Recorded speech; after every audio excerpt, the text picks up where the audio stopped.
क्या हमारा तालीमी इदारा तुलबा को इस तरह तैयार करता है कि वो पावर को क्वेश्चन करें, अथॉरिटी को क्वेश्चन करें?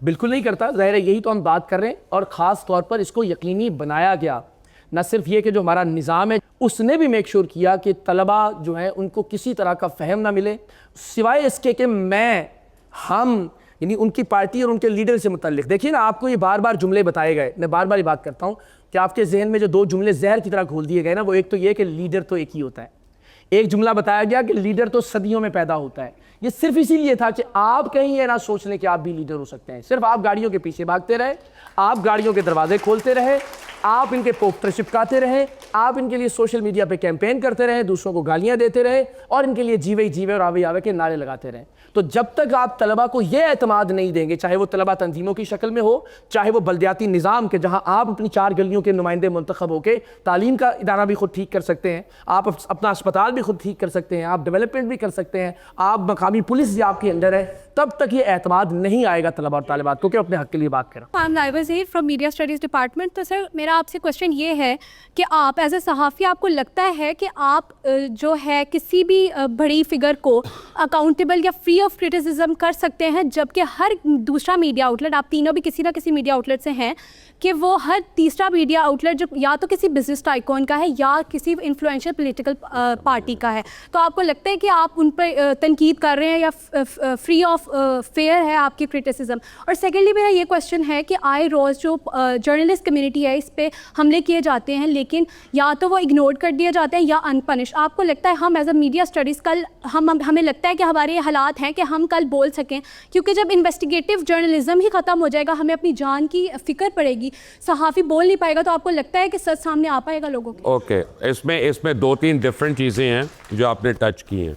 आपको मैं एक बात बताऊं, चीखना, किसी की बेइज्जती करना, किसी को जलील करना, ये मीडिया नहीं है, ये जर्नलिज्म नहीं है। कि मैंने अगर ऊंची ऊंची आवाज़ में कह दिया इसको कि इकरार तुम ये करो, तुम वो बताओ, I mean that is not being brave. दूसरी बात आपको मैं एक बात बताऊं कि इन्वेस्टिगेटिव जर्नलिज्म में सबसे बड़ा हमें जो इशू होता है ना, एक आर्टिकल है constitution of Islamic Republic of Pakistan में जो हमें राइट टू इंफॉर्मेशन देता है। आप आज ऐसा करें कि उस्मा बुखारी को, जो प्रोविंशियल मिनिस्टर हैं, उनको आप ख़त लिखें और DGPR को ख़त लिखें कि हमें बताएं आपने एडवर्टाइजिंग की मद में कितने पैसे खर्चे हैं इस साल में, आपको क़यामत तक जवाब नहीं आएगा।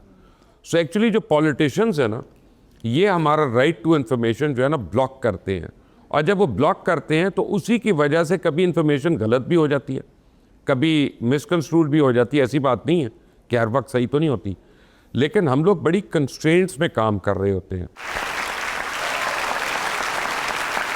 जैसा तो आपने बताया कि अब यूथ ही कंट्री को लीड कर सकती है, लेकिन किसी से हालात छुपे नहीं कि जब यूथ बाहर निकलती है तो पुलिस डंडों से मारती है, फैमिलीज़ को, अक्सर लोगों को उठा लिया जाता है, माँ बहन को उठा लिया जाता है।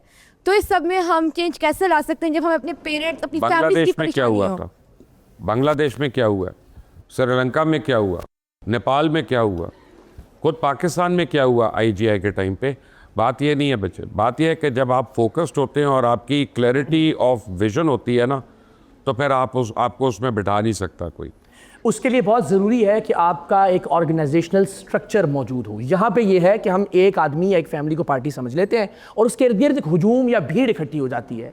जब तक आप यूनियन काउंसिल से, वार्ड से, तहसील से, डिस्ट्रिक्ट से, यूनिवर्सिटी से, कॉलेजेस से एक पूरा स्ट्रक्चर कायम नहीं करेंगे, जिसकी मैं बात कर रहा हूँ कि इलेक्शन के जरिए आप में से, आप ही के अंदर से लोग हों जो पार्टी का चेयरमैन भी हो। लेकिन इकरार भाई, ये सारा कुछ बांग्लादेश में तो नहीं हुआ ना। इनका जो क्वेश्चन, कुछ खास बरामद नहीं, मैं इसका इनका जो क्वेश्चन है कि आप यूथ को डंडा मारें, उसकी फैमिली के ऊपर आप उसे टारगेट करें, हरास करें, एंड देन यू एक्सपेक्ट जब ये बाहर निकले, ये बाहर निकले, एक वजह से तो उसके बाद आप ये भी उसे कहें कि जनाब ये दहशतगर्द है, शरपसंद है, ये क्या कर रहा है। उसकी वजह यह है कि पाकिस्तान में एक सीरियस इशू है। पाकिस्तान में पहले आप सुबाइयत में बटे हुए हैं, आपकी उसके बाद बरादरियों की तकसीम है। अगर आज फ़र्ज़ करें मैं किसी के हक़ के लिए खड़ा होता हूँ तो पूरा बलूचिस्तान और KPK शायद वो मेरे साथ रेजोनेट ही नहीं करता। वो पंजाब दिलाई है। मुबशिर भाई, जब तक आज ये जो यूथ बैठी है ना, I don't think इनमें इस किस्म की कोई डिविजन है। नहीं, इनमें नहीं है, लेकिन जब वो बाहर निकलेंगे तो बाकी लोग नहीं मिलेंगे ना साथ में, ये कह रहा हूँ। ठीक, देखिए इस वक्त क्रिकेट आपकी वाहिद बाइंडिंग फोर्स है। जिसको यूनिवर्सली पूरे मुल्क में एक्सेप्ट कर लिया जाए एंड गोइंग अगेंस्ट इंडिया। अच्छा, जो एंड गोइंग अगेंस्ट इंडिया। जो सवाल है कि पाकिस्तान के नौजवान क्या करें, पाकिस्तान के नौजवान वही करें जो 8 फरवरी को किया, जब मौका मिले बार बार करें, इसके अलावा आपके पास कोई ठीक। और वोट की बुरी का बलूचिस्तान के अंदर जब से पाकिस्तान बना है तो उसकी शख्सियत का, उसकी लैंड का इस्तेसाल किया गया। उसके अंदर वो कैसे? वो बता। उसके हकूक़ के बारे में, उसके जो सुई के Okay. मकाम पे गैस मिलती, उसका भी इस्तेसाल किया गया। बलूचिस्तान में गैस मिलती और सबसे ज़्यादा सेक्टेरियन वायलेंस बलूचिस्तान के अंदर हुआ है। और जब बलूचिस्तान के हकूक़ की बात की जाती है तो उसके अंदर इमान अली मज़ारी को और आदि अली चट्ठा को एक सज़ाएँ दे दी जाती है।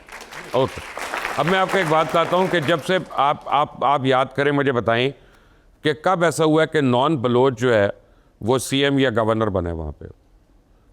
एक बता दें, जो इस साल की आप बात कर रहे हैं ना, मैं आपको जो बात बता रहा हूँ, बलूचिस्तान के जितने सरदार हैं ना, वो बलोच अवाम के नाम पे पैसे लेते हैं, फंड्स लेते हैं, लेवीज़ है, सारा कुछ आपको वो भी पता है। तो अगर इस्तेसाल किया है तो उन्होंने किया। मैं आपको इसकी एक रिवर्स मिसाल पंजाब में भी दे देता हूँ। दूसरी बात यह है कि सेक्टेरियन जो है ना पूरे मुल्क का मसला है, सिर्फ बलूचिस्तान का मसला नहीं है। वहाँ पे अगर ज़्यादा हुआ तो बहुत खौफनाक बात है, लेकिन मेरा ख्याल है कहीं पे भी कम नहीं हुआ, पहली बात। दूसरी बात आपको बताता हूँ कि 18 वज़ीर आला और गवर्नर साउथ पंजाब से पंजाब के बने हैं। 18 वज़ीर आज़म बन चुका है साउथ का, स्पीकर नेशनल असम्बली बन चुका है, डिप्टी चेयरमैन सेनेट बन चुका है, लेकिन साउथ एहसास महरूमी का शिकार है साउथ पंजाब जो है। क्यों? आपके अपने लोग आपको मार रहे हैं वहाँ पे, और आप उनके आगे, सरदारों के आगे जी सही मेडा सही मेडा सही करके बैठे रहते हैं। ये आपको लाहौर है जो आवाज़ देता है, ये आपको इस्लामाबाद है जो आवाज़ देता है। अपने इलाकों में जाके अपने सरदारों के सामने ज़रा खड़ा होकर दिखाई मुझे, मैं मानूंगा जमहूरियत है वहाँ। ठीक जी। अस्सलाम वालेकुम sir, my name is Manahil Adnan. I have heard कि human brains should be exported, तो क्या हमारे यूथ को ये इनकरेज नहीं करना चाहिए कि वो पाकिस्तान में रहते हुए पाकिस्तान के लिए वर्क करें instead of exporting the human brains? जी, एक नई टर्म आई कि जो माइंड उसको क्या कहना चाहिए, ब्रेन ड्रेन जो है वो ब्रेन गेन का लफ्ज़ इस्तेमाल हुआ। और इस हवाले से बात यह है कि जब आप लोगों को अपॉर्चुनिटीज़ नहीं देंगे, अब देखें ना कि आपकी जो पॉपुलेशन है हर साल कितना उसमें इजाफा हो रहा है, और आप मार्केट के अंदर जॉब्स कितनी क्रिएट कर रहे हैं। जब आप ये नहीं करेंगे तो जिसने कोई एजुकेशन हासिल की है, वो कैनेड कॉलेज से हो, गवर्नमेंट कॉलेज से हो या पंजाब यूनिवर्सिटी से हो, ये सारे मिडिल क्लास लोग हैं। इन्होंने क्या करना है? इन्होंने अपनी फैमिलीज़ को रन करना है, अपने किचन चलाने हैं। फिर ये क्या करेंगे? फिर ये अपॉर्चुनिटीज़ की तरफ जाएंगे। देखें, जिसको हम अपनी कामयाबी मान रहे हैं, आखिर कुछ तो ऐसा है कि जो फर्स्ट वर्ल्ड कंट्रीज़ हैं उनको अट्रैक्ट कर रहे हैं, वो इंडिया से हो, पाकिस्तान से हो, वो बेहतरीन दिमागों को अपने पास लेकर जा रहे हैं और आप उनको एक्सपोर्ट कर रहे हैं, बाहर निकाल रहे हैं, जिसको कामयाबी मान रहे हैं। देखिए, हमारी नाकामी है और इसका ताल्लुक जो है आपकी इकोनॉमी के साथ है। और इकोनॉमी कब ठीक होगी? जब आपके मुल्क के अंदर स्टेबिलिटी होगी, जब एक सर्टेनिटी होगी, लोगों को पता चलेगा कि गवर्नमेंट्स आती हैं 5-5 साल काम करेंगी, इसकी पॉलिसी है, पॉलिसी नाकाम हो जाएगी तो लोग वोट के जरिए उसको चेंज करेंगे। लेकिन बहरहाल जब पाकिस्तान का नौजवान, मैं बार बार उस जुमले को इसलिए दोहरा रहा हूं कि जब वो वोट कास्ट करता है तो वो इस उम्मीद के इजहार के साथ करता है कि इस बार जो गवर्नमेंट आएगी मुझे जॉब देगी। यानी यहां बैठे हुए हर स्टूडेंट का मसला क्या है कि जिस दिन मैं यहां से पास आउट हूं तो मेरे हाथ में एक जॉब हो, मैं जाऊं तो अपनी फैमिली को, अपने जो भी अगली मेरी लाइफ हो, मैं उसके हवाले से करूं।